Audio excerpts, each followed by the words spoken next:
It is about 8:30 on a Saturday morning, and you are standing in the back row of a dealer lot. Not the front line. The back row, the one that never shows up in the drone footage. There is a big 3-row SUV in front of you with a fine gray film across the hood and a hard little drift of pollen packed into the seam where the windshield meets the cowl. Look at the tires. 4 soft ovals where the rubber has taken a set from sitting in exactly one place through a cold snap and then a heat wave. The window sticker in the glass has gone the color of weak tea on the side that faces the sun. Put your hand on the door handle, and it is cool because nobody has opened it in a while.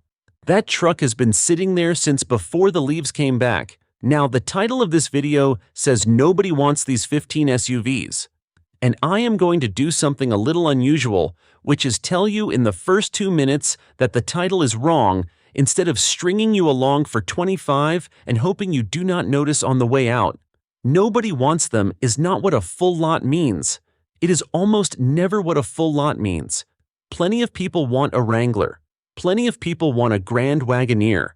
What a full lot means is that somebody put a number on the glass that the market disagrees with, and the market turns out to be a great deal more stubborn than the marketing department. I have walked a lot of back rows. You learn to read them. You learn that a battery that will not catch on the third crank tells you more than the salesman does, and that a dust line on a door sill is a calendar you can read from 10 feet away. So here is what you are getting. You will understand exactly what a day supply number is, and more importantly, what it is not. You will get the 15 SUVs sitting the longest on American lots right now with the real figures dated the 1st of this month. And you will find out why, for almost every single one of them, the reason has nothing whatsoever to do with how the thing is built. That last part is the one that should bother you. Stay for it. And stay for the part where I work out who is actually paying to keep those trucks parked in that back row, because it is not who you think it is, and the number is a lot bigger than you would guess. Let me show you what is really going on, because if you do not understand the number, the list is just noise. Market day supply. That is the term. Forget the term. Here is the whole thing in one breath. Count how many of one model are physically sitting on dealer lots across the country. Count how many sold over the last 45 days. Work out how many go out the door on an average day and divide one by the other. That is it. 1,000 on lots and 10 selling a day is 100 days of supply. Healthy is somewhere around 45 to 60 days. The whole American new vehicle market was running near 78 days back in April, so the country as a whole is a little fat right now. 2 honest things before we start. First, these figures come from Car Edge, dated the 1st of July, and they count only cars physically on the lot. They throw out the roughly 1 in 5 vehicles already built and sitting on a truck somewhere. They also throw out any model with fewer than 100 cars on lots nationally, because with tiny numbers, the math goes silly. Second, and this matters more, the number jumps around like a cat on a hot stove. The same Volkswagen we are about to discuss read 716 days in May and 349 days in July. Same car. So when somebody hands you one of these figures like it came off a mountain on a stone tablet, be careful. I will give you the numbers. I will also tell you where I do not trust them. Right. 15 of them, worst first. Number 1. The Volkswagen ID.4, 349 days, 1,172 sitting, 151 sold in 45 days, average price around $46,400. In the third quarter of last year, Volkswagen sold 12,470 of these. The very next quarter they sold 248. That is not a typo. And what changed in between? Nothing about the car. Not one bolt. On the 30th of September, the federal $7,500 credit expired, and $7,500 walked off the price of every electric car in America overnight. Volkswagen stopped building it in Chattanooga in April and handed the plant to the next Atlas. So the sticker says $46,000. The lot says the sticker is $7,500 out of date. Number 2. The Polestar 4, 318 days. 658 on lots, 93 sold, average price about $70,500. And this is not a car problem at all. In June, the Commerce Department refused Polestar authorization under the new connected vehicle rule, which bans cars carrying software tied to China or Russia from the 2027 model year. So Polestar is out of America. Now here is the part that will bend your head. The Polestar 4 is built in Busan, South Korea. It is not made in China. But Polestar's majority owner is Geely, and Geely is Chinese, and that was enough.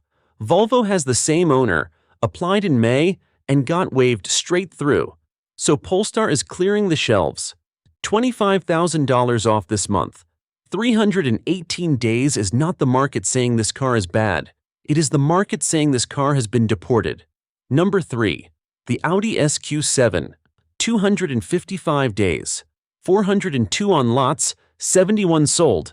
Average price $105,300.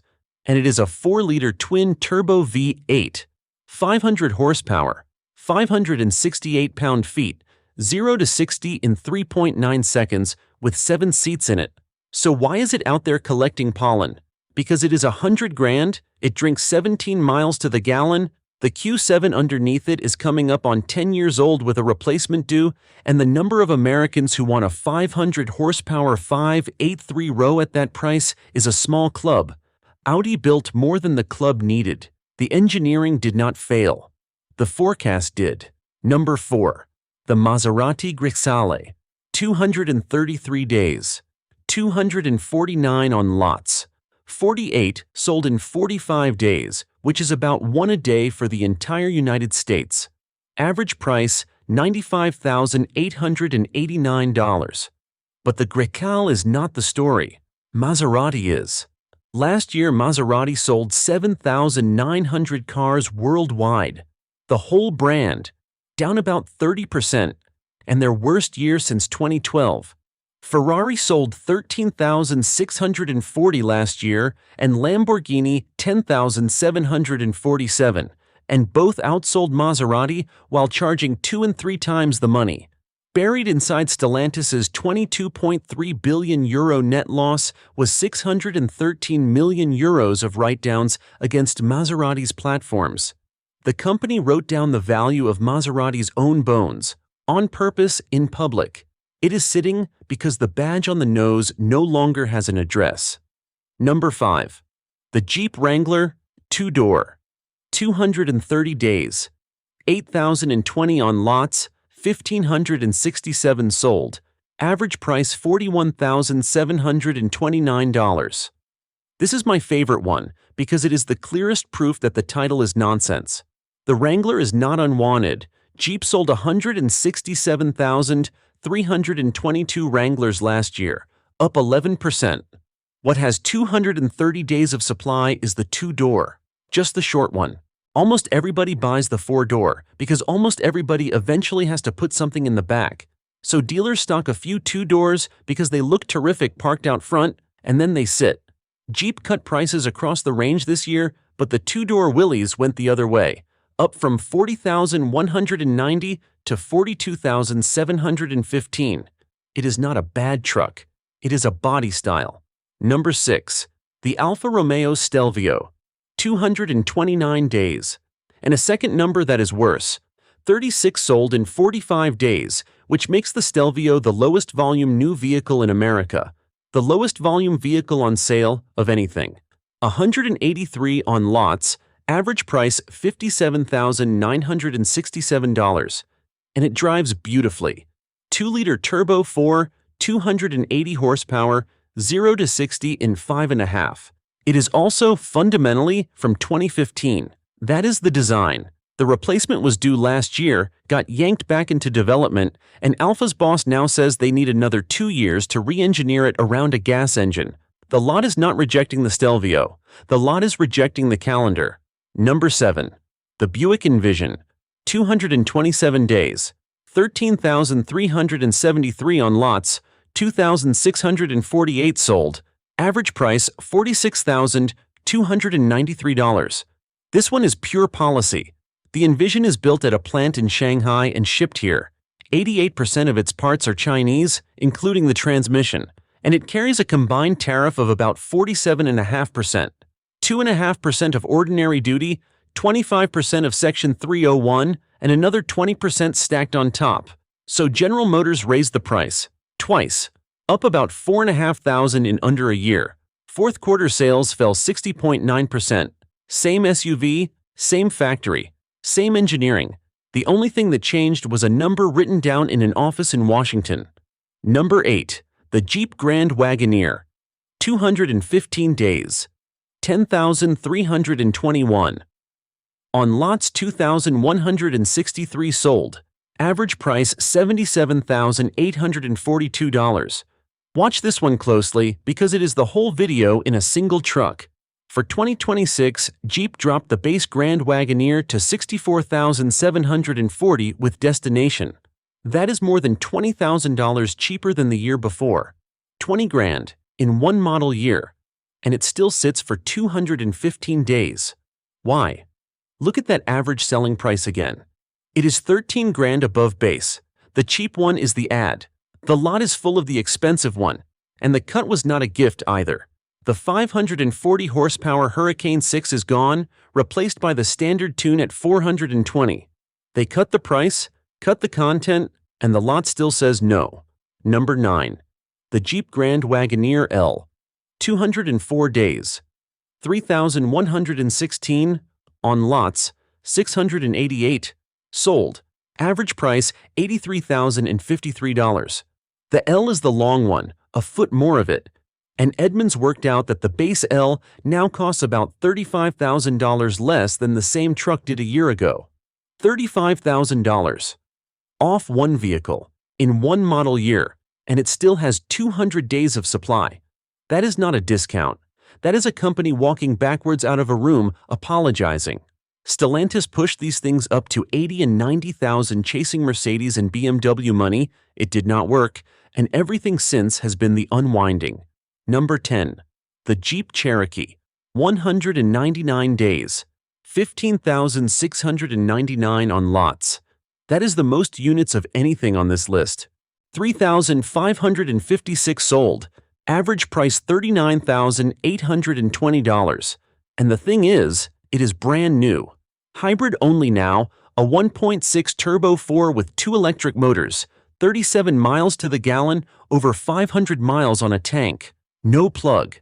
The battery is barely 1 kilowatt hour and the engine fills it, which is exactly the sort of unfashionable, sensible arrangement I like. It starts at $36,995 with destination. So why 200 days? Because Jeep launched the expensive trims first. The cheap ones did not land until this year, so the lots filled with $45,000 Cherokees while the $37,000 ones were still on a boat. The product is fine. The rollout filled the lot with the wrong ones. Number 11. The Land Rover Discovery Sport. 186 days. 144 sold in 45 days. Starts at $51,175. It is in its 11th year without a proper redesign. And for 2026, there is exactly one trim, called the Landmark Edition, which is Land Rover's traditional and rather elegant way of telling you a generation is finished without issuing a press release. But the day supply is not the number I would look at here. Kelley Blue Book reckons this thing sheds $33,712 over 5 years and leaves you a residual of $17,463. A $51,000 SUV becomes a $17,000 SUV. The lot is slow. The back end is slower. Number 12. The Alfa Romeo Tonale. 172 days. 64 sold in 45 days. Starts at $40,245. And the Tonale is supposed to be the volume car, the affordable one whose whole job is to pay for everything else in the showroom. 64 in 45 days is about a car and a half a day for the entire country, and Alfa's American sales are off around 36%. When the model that is supposed to carry the brand is one of the slowest sellers in the country, the problem is not the model, and everybody inside that building knows it. Number 13. The Mercedes-Benz EQS SUV. 124 days. 98 sold. And the number is almost beside the point, because Mercedes stopped building these for America on the 1st of September last year. Paused is the word they used. No timeline for restarting. Before that, they cut the price by $15,300, down to $91,100 with destination, the deepest cut anywhere in the EQ range. The EQS sedan never cleared 30,000 sales a year anywhere on Earth, and Mercedes is dropping the EQ name entirely going forward. So that lot is holding the tail end of a product line that has already been quietly buried. 124 days of supply of something nobody is making. That is not slow. That is over. Number 14. The Audi SQ8. 290 days, 105 sold. And here's where I have to be straight with you. Those are May figures, not July, and I am telling you that rather than letting you assume otherwise. Same story as the SQ7 anyway. Big V8, sloping roof, less room in the back, 6 figures on the glass, in a segment that is quietly shrinking. But the reason it dropped off the newer list is worth knowing, and it leads straight into the last one. Number 15. The Aston Martin DBX. 486 days, 25 sold in 45 days, 270 on lots. The 707 version runs about $236,000. 486 days is the biggest number in this entire video, which is exactly why I am going to undercut it for you. That figure is from May, and the DBX is not on the July list at all. Not because it started selling, because the outfit publishing these numbers throws out any model with fewer than 100 cars on lots. So the most shocking number on my list is the one I trust the least, and I would rather hand you that than let it ride and hope nobody checked. That is the difference between a number and a fact. Now here is the part that actually matters. Go back through that list with me for a second, because there is something sitting in it that took me a while to see properly. Count the reasons. Really count them. A tax credit that expired, a tariff, a software rule written in Washington, a brand with no idea who it is for anymore, a body style most people do not buy, a model year rollout done back to front, a pricing mistake being unwound in public, a product line that was canceled and never announced. Now count how many of those are engineering reasons. How many of them are the engine is no good, the transmission eats itself, the thing will not start when it rains. None of them. Not one out of 15. That is the whole video right there. 140 years into the automobile, and we have landed somewhere strange, where whether a machine sells has essentially nothing to do with whether it is any good. The machine has become the least important variable in its own fate. So who pays for that back row? Because those trucks are not free to keep. Here is how it works. And most people have never been told. The dealer did not get those trucks for nothing. The dealer borrowed money to buy them from the manufacturer, holds them on a line of credit, and pays interest every single day until they sell. In the trade they call it floor plan. A $78,000 Grand Wagoneer, financed at somewhere around 7%, costs roughly $15 a day in interest. Just to exist, just to sit there gathering pollen, there are 10,321 of them on American lots. Do that multiplication with me. The Grand Wagoneers alone are burning something like $150,000 a day nationally, doing absolutely nothing. And here's the bit that should make you sit up straight. Stellantis already got paid. Automakers book the sale when the truck leaves the factory and goes to the dealer. It is right there in their own filings. They report shipments to dealers. That is the revenue event. Whether a human being ever actually buys the thing is somebody else's problem, and that somebody is the dealer who is now paying $15 a day for the privilege of holding the bag. So the dealer does the only thing he can do. He passes it along to whoever sits down in that little office at the end of the hall. And you can watch it land in the numbers. The average new car payment in this country hit a record $777 a month last quarter. Third record in a row. The average amount financed hit a record $44,156. The average down payment fell to $5,815, the smallest slice of the purchase price since the fall of 2020. More than a third of new car buyers now sign for over 73 months. Nearly a quarter sign for 84 months or more. 7 years, on a machine. The average buyer hands over $9,811 in interest across the life of that loan at about 7%, and 0% financing has essentially vanished. 1.2% of buyers got it last quarter. Back in 2020, it was nearly a quarter of them. And I want to be careful here, because this is not a conspiracy, and I am not going to sell you one. Nobody sat in a room and planned this. Somebody in a meeting a few years back decided a Grand Wagoneer was worth 85 grand because a spreadsheet said luxury buyers would pay it. Somebody else, in a completely different building, let a tax credit lapse. Somebody in a third building wrote a rule about telematic software. Somebody in a fourth set a tariff rate. None of them ever met. None of them was thinking about you, or about the truck, or about the guy on the lot paying $15 a day to keep it clean. That is what this actually is. Not a plot. A pile of separate, perfectly reasonable decisions, each one sensible inside its own room, that add up to a back row full of dusty SUVs and a country carrying $1.69 trillion of car debt. Here's what gets to me about all of it. The thing that ought to decide whether a machine lives or dies is whether it is any good. That is the deal. That is what this entire trade was built on. You build a thing better than the other fellow builds it, and people notice, and the good ones survive and the bad ones do not. And over enough years, the survivors teach the next generation of engineers something true. That is how we got overhead cams and hydraulic lifters and just about every honest idea in the business. That is not what is happening out there. The Stelvio is a lovely thing to drive, and it is dying of a delayed product plan. The Polestar 4 is a good car being shown the door over an ownership chart. The SQ7 will embarrass a sports car, and it is sitting in the sun because somebody forecast wrong. Whether these machines are any good barely got a vote, but it still gets one. Eventually. Not on the new lot. On the used lot, 10 years out, when nobody is marketing anything to anybody, and the only question left is whether the thing still runs and what it costs to keep running.